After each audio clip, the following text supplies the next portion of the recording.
Got my eyes straight ahead, got my head in the game. With the red light on, I'm just waiting for the change. Keep my head down low. Okay, let's get into this story very quickly. It's regarding the Hannah Thomas, who was injured by police. Her right eye was injured. She claims that she may have issues with her vision from now on. But there's been an update into this story, and I want to get into it. And there's a couple of things that really I think are very concerning.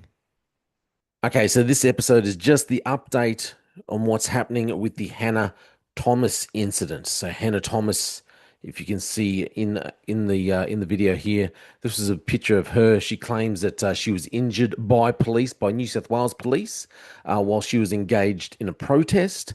Now, I don't believe this protest was a formal. It hadn't been it hadn't been registered or anything like that. So police were giving her directions.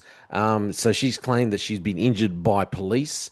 She claims that also she might not be able to see. She might lose some vision, some use of her right eye. So they were wanting, or there were calls for whether this should have been a critical incident.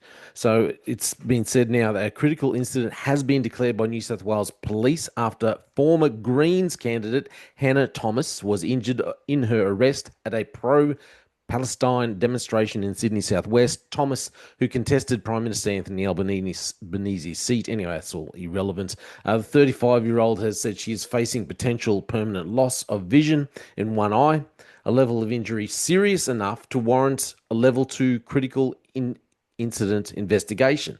So the reason why it hadn't been classified as a critical incident is because at that time Thomas hadn't given any evidence to police, hadn't provided them with any statements or an interview, as far as that was according to the other article, and hadn't provided any medical information. So in order for it to be classified, you have to actually have a look at the evidence, the medical evidence, to help support your accusation. And also, she hadn't provided any other information, hadn't provided an interview or anything like this, but she was well enough to put everything up on Instagram. So there's that. Anyway, so this afternoon, police declared the critical incident after receiving medical records from Thomas's lawyer following several attempts over the weekend. The investigation will be led by a team from Campbelltown City Police Area Command and reviewed by the Professional Standards Command with oversight from the Law Enforcement Conduct Commission. I believe that's like the Triple C where I used to work in Queensland here. So Thomas insisted the protests were peaceful. She insists they were peaceful. In a video posted to social media, I don't want to get into too much detail. And seriously, this is a mistake that a lot of people make. They get into too much detail on social media.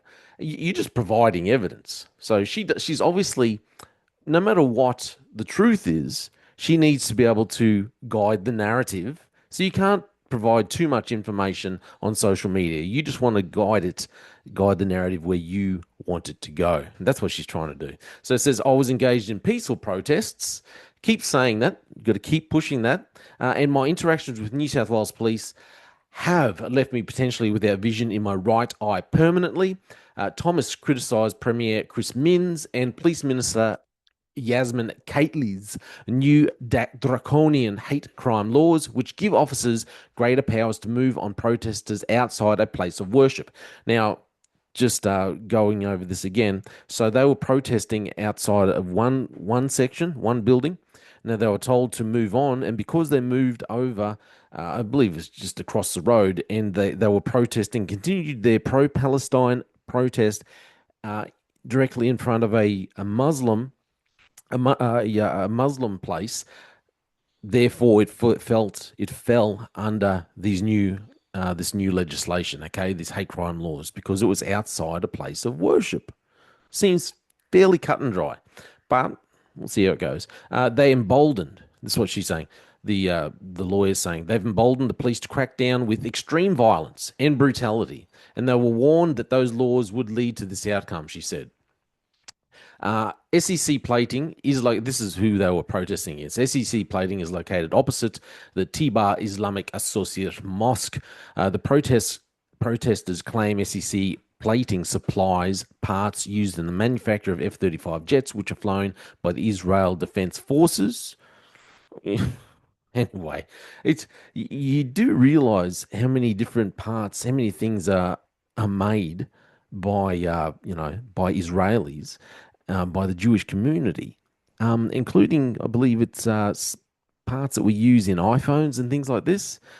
Do these people, they're not use any of these devices? I hope they've thrown all their iPhones, anything with any kind of link to Israel or the Israeli government. Got to throw it away, and no one will be able to communicate. Anyway, so the company has denied the allegations. Thomas' lawyer, Thomas's lawyer is narrowing in on the new laws, saying what happened to her client is deeply concerning and should never have occurred.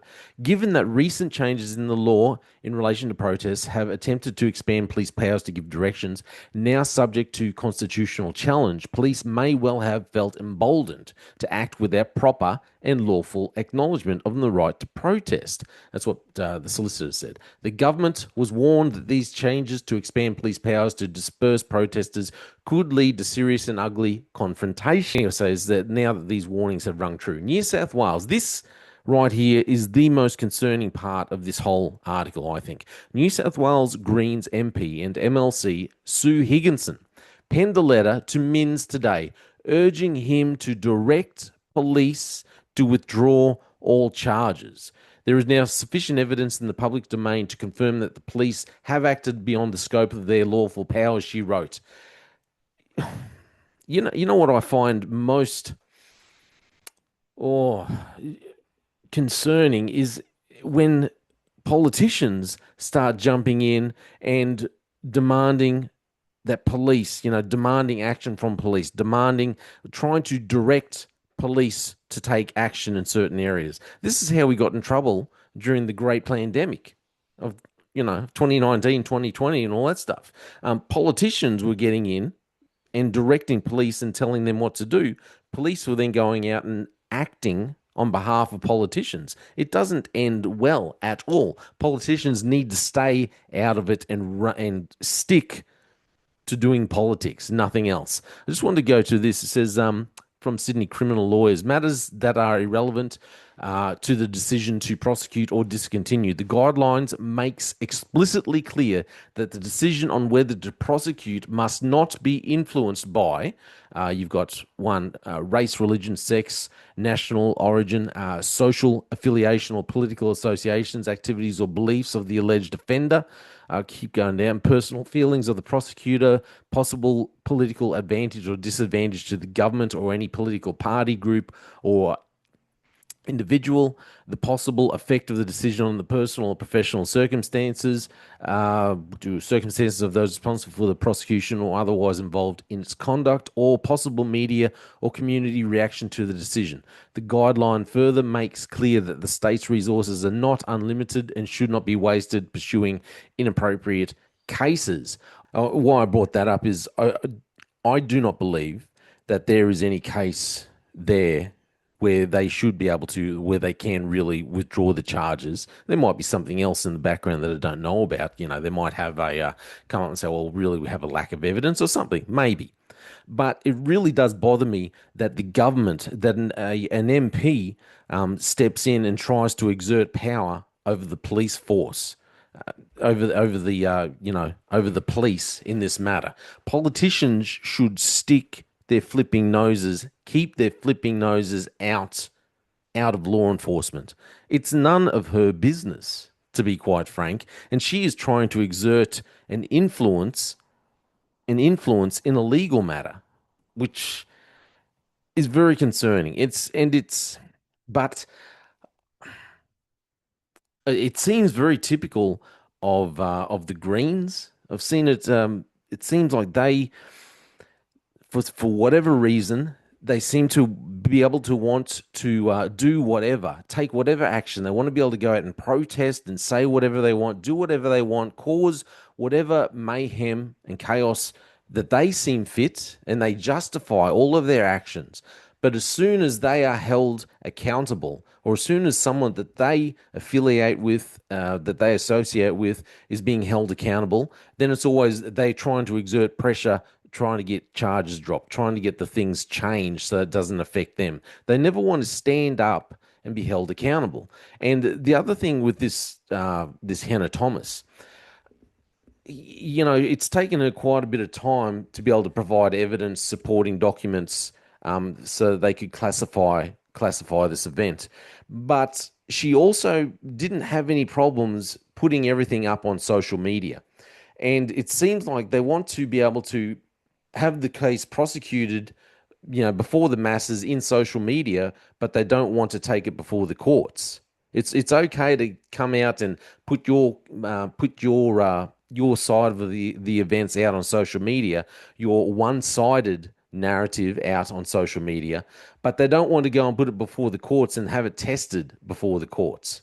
Now, I'm all fine for going and putting up your opinion, and for these politicians saying whatever their opinion is, and other people putting out their opinion. I'll sit here all day and give my opinion on whatever, everything and anything. But if you really believe in something and you really want to defend yourself, you need to get it taken to court and prove it with evidence. Don't just say whatever you want to say, go and mouth off and make all these accusations and accuse the police of behaving badly and behaving unlawfully, and then turn around and try and exert influence on the police and have the charges dropped. That is just, I was going to say it's un-Australian, but no, it seems very Australian these days. But that to me is just typical Greens and people who don't like being held accountable for their actions. Anyway, that's what happens when you have people in the land who call evil good and good evil. That's just my opinion. My name is j-fallon. This is the Slippery Slope. Also, tomorrow I'm going to be releasing an episode. I did a quick episode. I say quick, not that quick. I just wanted to answer a few questions that keep getting raised on the channel. And so some of the main things were people always make comments about shootings that happen and why police don't take certain actions. So I've addressed a couple of those points. Also on comments being deleted from my page, I've addressed that and a few other things. So yeah, that video will be out tomorrow. So check it out if you can. Anyway, my name is j-fallon, and thanks for listening to the Slippery Slope. They just fuel a desire that will take me high.